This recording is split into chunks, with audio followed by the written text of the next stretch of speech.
नमस्कार, मैं हूं अंकुर और आप देख रहे हैं सत्यहिंदी.com। एक नजर डालते हैं अब तक की सुर्खियों पर।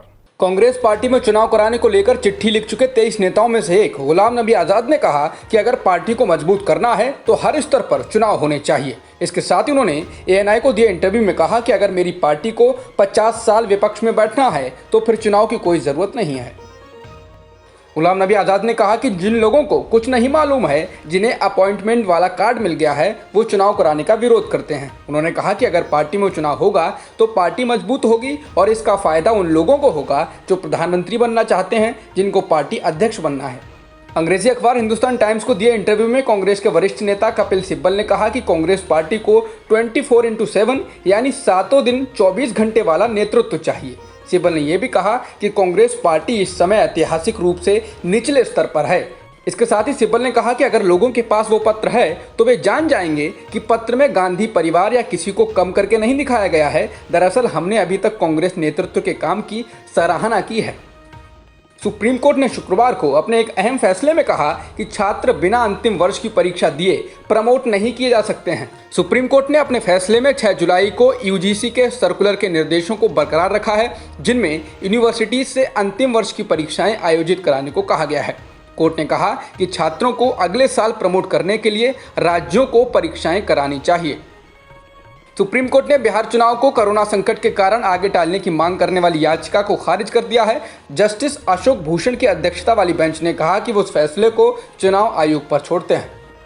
नीट और JEE परीक्षा को टलवाने के लिए 6 राज्यों के मुख्यमंत्रियों ने सुप्रीम कोर्ट का रुख किया है। उनकी मांग है कि जब तक परिस्थितियां ठीक नहीं होती हैं, परीक्षाएं नहीं कराई जाएं। इन 6 राज्यों में पश्चिम बंगाल, झारखंड, राजस्थान, छत्तीसगढ़, पंजाब और महाराष्ट्र के CM शामिल हैं। बता दें, इससे पहले सुप्रीम कोर्ट 17 अगस्त को एक ऐसी ही याचिका को खारिज कर चुका है जिसमें परीक्षाएं टालने की मांग की गई थी। कोर्ट ने कहा कि जीवन को रोका नहीं जा सकता है और छात्रों के करियर को और अधिक जोखिम में नहीं डाल सकते हैं।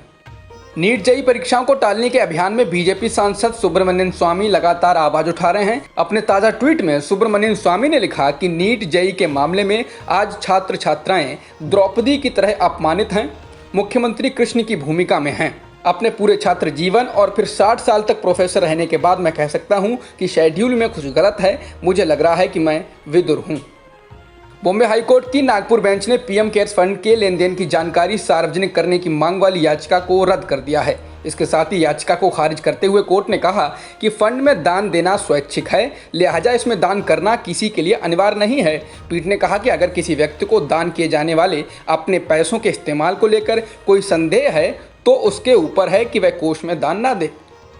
सुशांत की मौत के मामले में आज CBI रिया चक्रवर्ती और उनके भाई शोभिक से पूछताछ कर रही है। बता दें, सुशांत के परिवार का आरोप है कि रिया चक्रवर्ती ने सुशांत की हत्या की और वो सुशांत को जहर देती थी।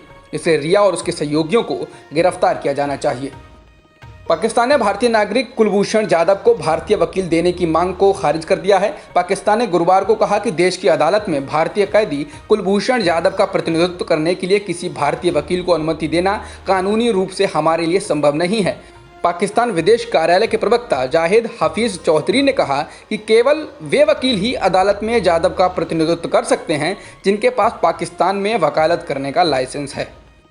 दूसरे कार्यकाल के लिए रिपब्लिकन पार्टी का नामांकन स्वीकार करते हुए राष्ट्रपति ट्रंप ने गुरुवार को कहा कि वो अकेले समाजवाद, अराजकता और अतिवाद जैसी ताकतों के खिलाफ दीवार बनकर खड़े हैं, लेकिन अगर जो बाइडेन नवंबर में चुने जाते हैं तो इनके वो चैंपियन होंगे। उन्होंने कहा कि ये चुनाव तय करेगा कि हम अमेरिकी सपने को बचाते हैं या हम एक समाजवादी एजेंडे को अपनी मेहनत से बनाई तकदीर तबाह करने की अनुमति देते हैं।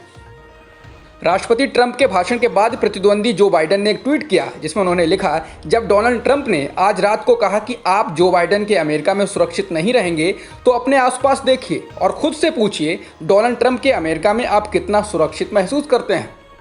रिपोर्ट्स आ रही हैं कि जापान के प्रधानमंत्री शिंजो आबे स्वास्थ्य कारणों से इस्तीफा देंगे। उन्हें कई साल से अल्सरेटिव कोलाइटिस की समस्या है, लेकिन कहा जा रहा है कि हाल में उनकी स्थिति बिगड़ गई है। पब्लिक ब्रॉडकास्टर NHK ने कहा कि 65 साल के आबे अपनी सरकार के लिए परेशानियां खड़ी करने से बचना चाहते हैं। भारत में पिछले 24 घंटों में रिकॉर्ड 77,000 से अधिक कोरोना संक्रमण के मामले दर्ज हुए हैं और 1,057 लोगों की मौत भी हुई है, जिससे देश में कुल संक्रमितों की संख्या 33,87,000 के पार हो गई है। मृतकों की संख्या भी 61,000 से ज़्यादा हो चुकी है। फिलहाल एक्टिव मामले 7,42,000 के पार हो गए हैं।